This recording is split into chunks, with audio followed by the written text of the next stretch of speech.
Well, I was very sad. You know, it felt like really the end of an era and the washing away of a very precious piece of literary history and Cape Cod history. So I was very sad about it. It's one of the facts of life, though, when you're living on a little sand peninsula like this, that these things happen.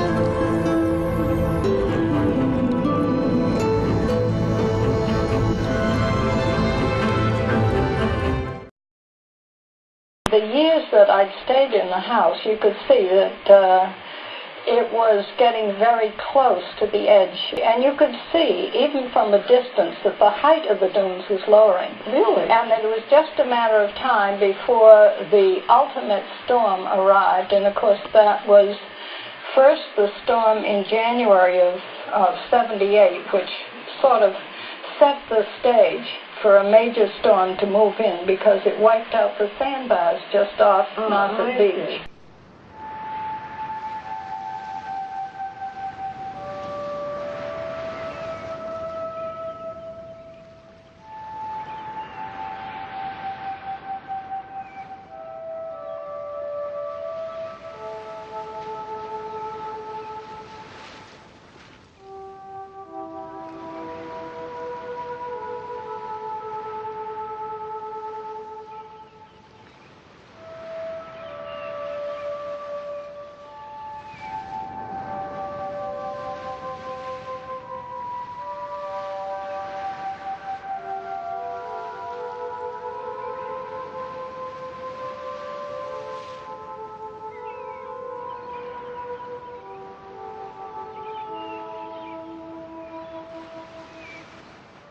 We had some very big storms there, and one of them was the Great May Ice Storm. Really? Yeah, that was the worst May ice storm in 104 years. And I had gone to stay in the house itself alone.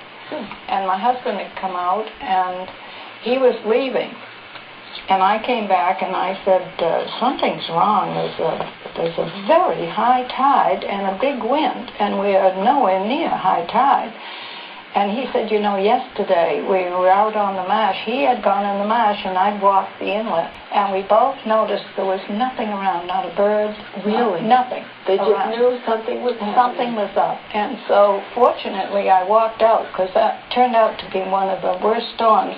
And when I came back to the house, I waded in water up to my armpits to get into the house. So you knew that eventually the water from the marsh would come up under the house and floated away. Yeah, and it did just that.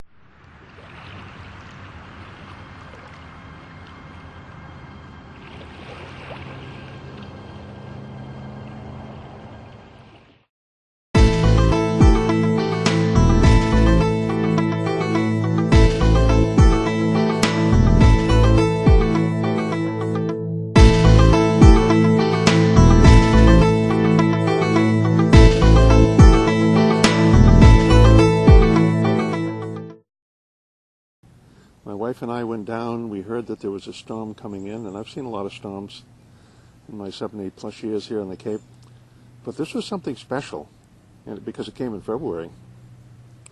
And we went down to the Coast Guard station that he Beston, used to commute to on foot. And from that, down below that at that time, we went down. There was a parking lot down at the foot of the hill. And there was a photographer out on the sand dunes, and the biggest waves I have ever seen in my life or heard were coming in on that beach. I mean, it sounded like 1,000 locomotives. And this photographer came whipping down in a little Volkswagen Bug, parked in the parking lot, ran up on a dune on the far side, and took a picture looking back at the station and at the parking lot.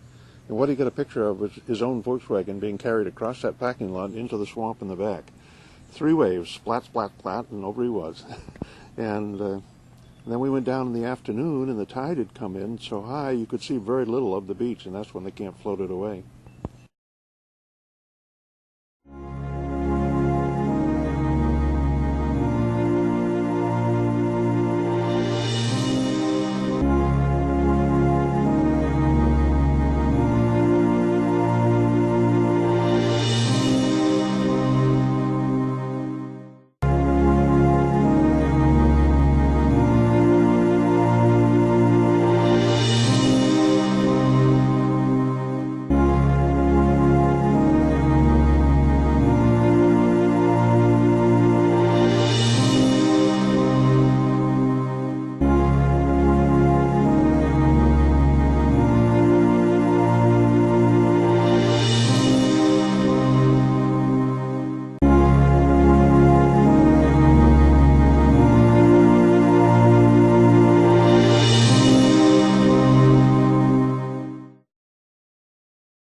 My husband had fixed that pane. There was a glass, one pane remaining in this window, and it was the one that my husband repaired. Really? In the fall of that year. And So in other words, the whole thing went through the storm. Yeah, and that one that pane pane remained. And the minute I saw it, I laughed, and I said, well, I know he did a good job, because here's that one pane. Why it wasn't destroyed, I don't know, but I just couldn't resist that. I had to bring that back with me.